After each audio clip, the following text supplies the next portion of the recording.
So the new update, Sons of Attila, has arrived, and with it came newer models of aircraft we already have in game. The United States got the most recent F-16C in US Air Force service, the Block 50.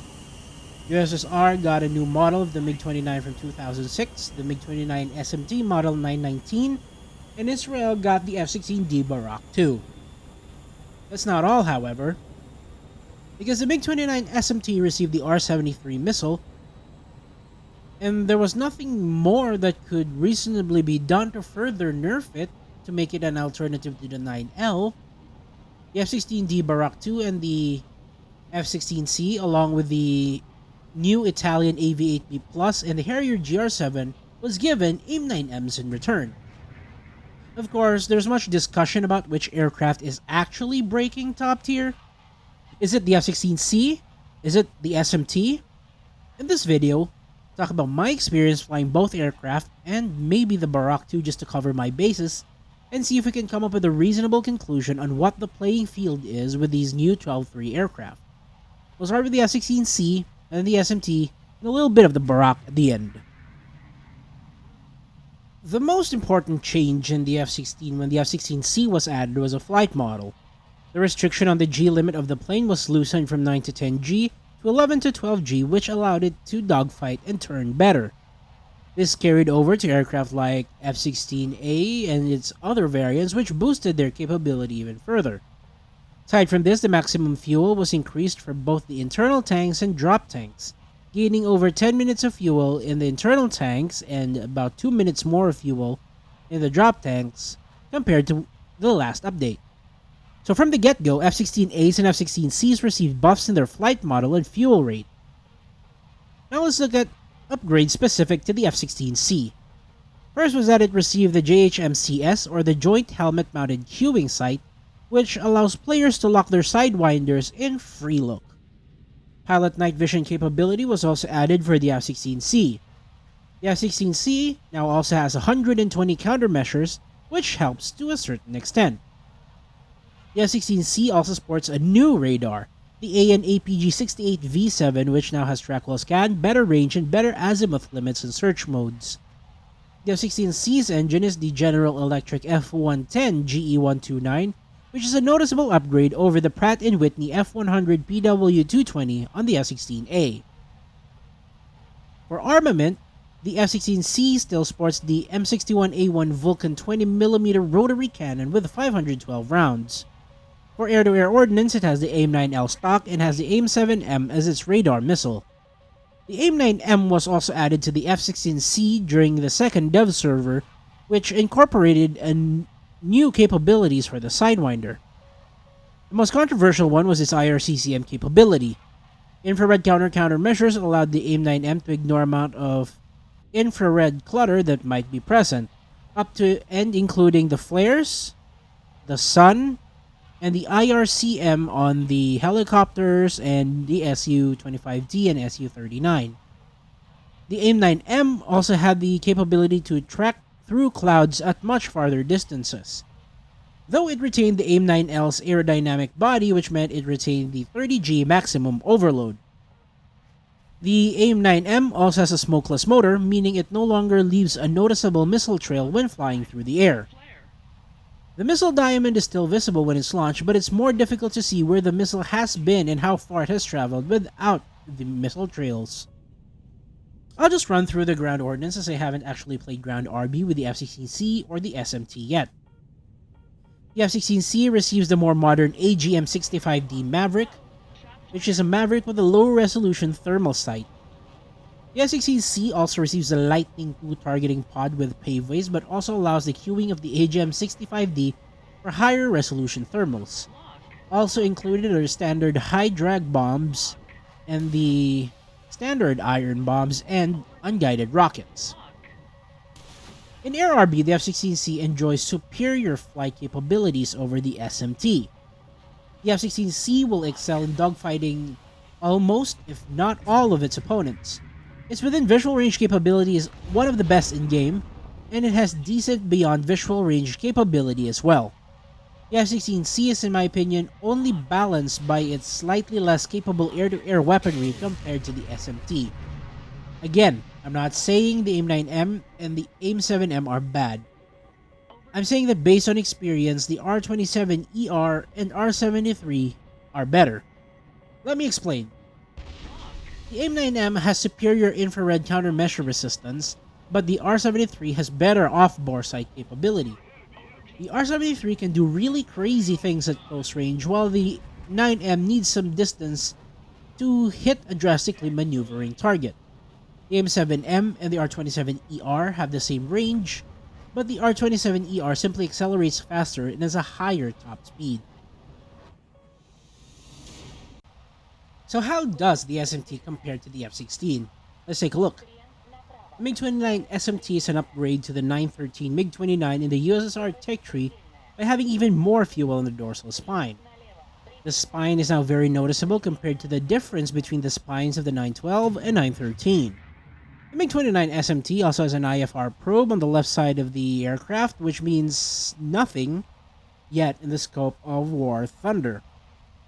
The MiG-29SMT does not have pilot night vision, but inherits the MiG-29's Zish-5 helmet-mounted device. The radar is also new, sporting the Yak-141 and the MiG-29M's Zhuk-M or the N010M radar, which can be cued by the helmet and has about 180 degrees azimuth, meaning the radar can track anything in the front hemisphere of the aircraft, 90 degrees to the left, 90 degrees to the right. However, the SMT's engines remain to be the same claim of RD-33 from the original MiG-29. This, combined with the extra ton of weight from the modifications, makes the MiG-29 SMT struggle in the energy retention and dogfight department. It's a noticeable drop in turn performance and energy retention. The fuel rate is also abysmal compared to the F-16C, which forces the SMT to use what I call afterburning, or the low fuel afterburner stage. The problem is that it also robs you of the energy you need to maintain a dogfight. The MiG-29 SMT armament is also upgraded, completely removing the R-60Ms in favor of stock R-73s, which can be upgraded to 6 R-73s. The R-27ER remains to be its best radar missile, and the R-27T receives an upgrade with the R-27ET, the extended range R-27 with an infrared seeker. Personally, I don't use the R-27ET missile as it has no advantage over the R-27ER, except not informing the enemy of missile launches. It still retains a 30mm Gish 30-1 with 150 rounds.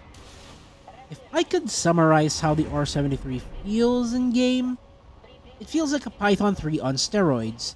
It has the same maximum overload of 40G, but it has higher deflection capability thanks to the deflector paddles in the exhaust, emulating thrust vectoring without actually vectoring the thrust. It is also more flare resistant, especially at dogfight ranges. The ideal way to use the R-73 is in close-up shots that give the missile no other target aside from the fighter.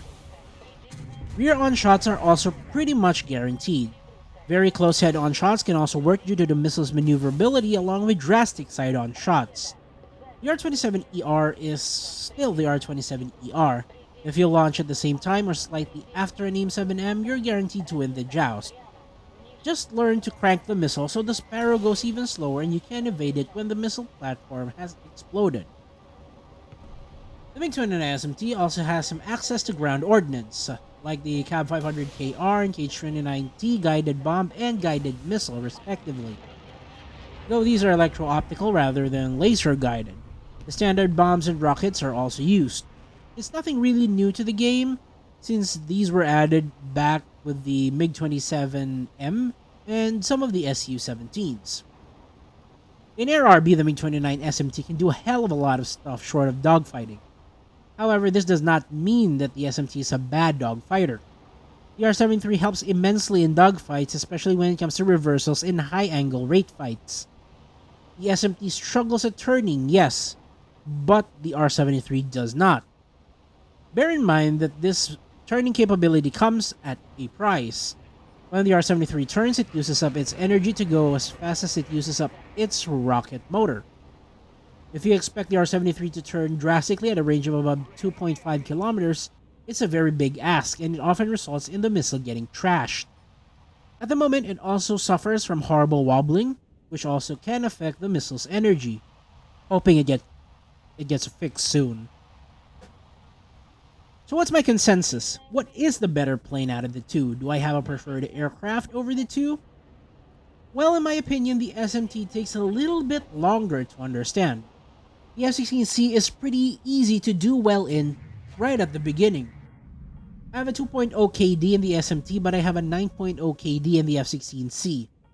The SMT can do many crazy things, or things that would be considered pretty broken, but this requires setup and planning. The F-16C can consistently do the basics really well. You will get a kill in the AIM-9M when you shoot it off from 3 kilometers 95% of the time, but the R-73 will not work all the time. However, it will give you a crazy kill occasionally. Constant adjustment and recalibration is needed for the SMT to work in ARB's dynamic gameplay, but when it does align for the SMT, it will deliver. The F-16C requires no setups, but requires a straight and narrow rulebook for you to follow. The JHMCS will give you more freedom, but it won't let the AIM-9s do what it naturally can. In my opinion, the undisputed king is the F-16C, but the SMT is an unpredictable wildcard. At least, they're both better than the Barak II. The F-16D Barak II is a Block 40 F-16, which means it doesn't get the 129 engine of the F-16C.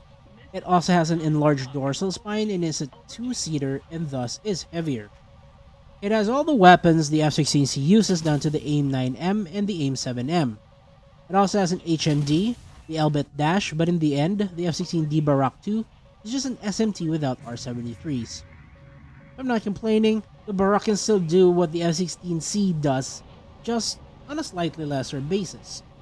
It's a plane I struggle to get a good KD ratio in because I can't get a bead on how to properly use it. Now I'm pretty well attuned to how the Barak II works and I can use it more effectively. Now, with another update coming next month, and the last one coming by December, there's only one thing expected by then, and it would be the AMRAAMs and its analogs, especially with the JAS 39C Gripen being confirmed in aircraft like the AV-8B Plus now present in-game. Active radar missile seems to be the order of the day. This hopefully will give countries like Germany and Japan more aircraft to use in ARB instead of the basic MiG-29 and the F-16AJ. Well, that's it for this video. In the next one, we'll take a closer look at the history, intricate details, and facts about these 3 new aircraft. Thank you for watching. This is the Dr. MD, and as always, Godspeed.